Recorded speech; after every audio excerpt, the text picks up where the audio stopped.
Americans freed by North Korea arrive in U.S. The last 2 Americans serving lengthy prison sentences in North Korea arrived home Saturday after the reclusive state freed them following a secret mission by U.S. Intelligence Chief James Clapper. Kenneth BAE and Matthew Miller arrived around 9 p.m. 0500 GMT at Joint Base Lewis-McChord in Washington state. The men disembarked the U.S. government plane with luggage, then embraced family and friends on the tarmac. They arrived with heads shaved. BAE wore khakis and a dark shirt, while Miller wore dark pants, a jacket and grey shirt. The men disembarked the U.S. government plane with luggage, then embraced family and friends on the tarmac.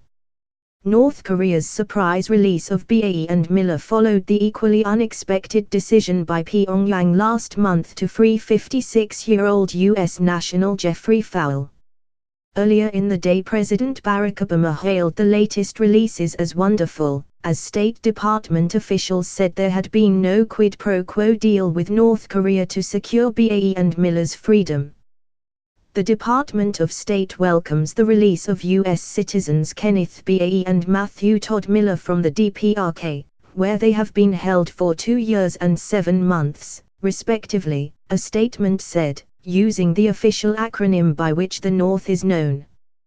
U.S. Director of National Intelligence Clapper traveled to North Korea and engaged on behalf of the United States in discussions with DPRK authorities about the release of 2 citizens, the statement said.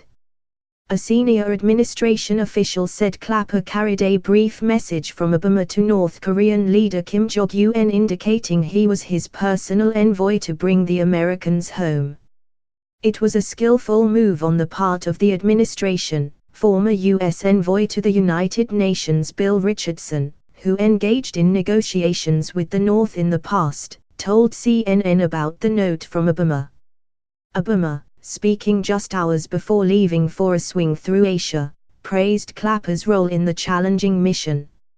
"I think it is a wonderful day for them and their families, and obviously we are very grateful for their safe return," he said.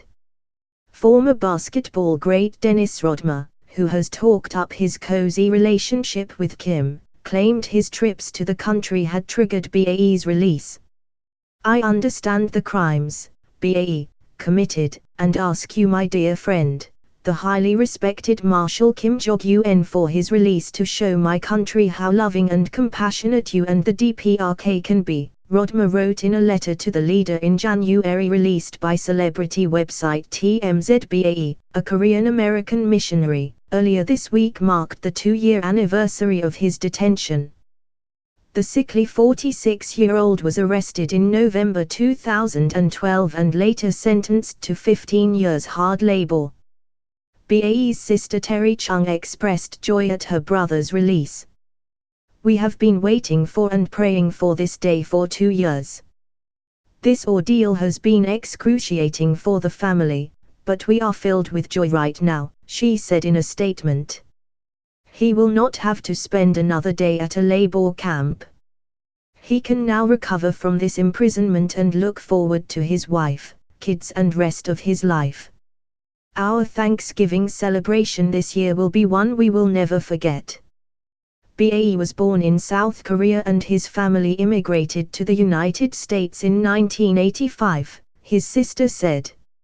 Miller, 24, had been sentenced to 6 years hard labor by the North Korean Supreme Court following his arrest in April, after he allegedly ripped up his visa at immigration and demanded asylum. Washington had condemned Pyongyang over the detentions, saying the Americans were held as political hostages to extract diplomatic concessions.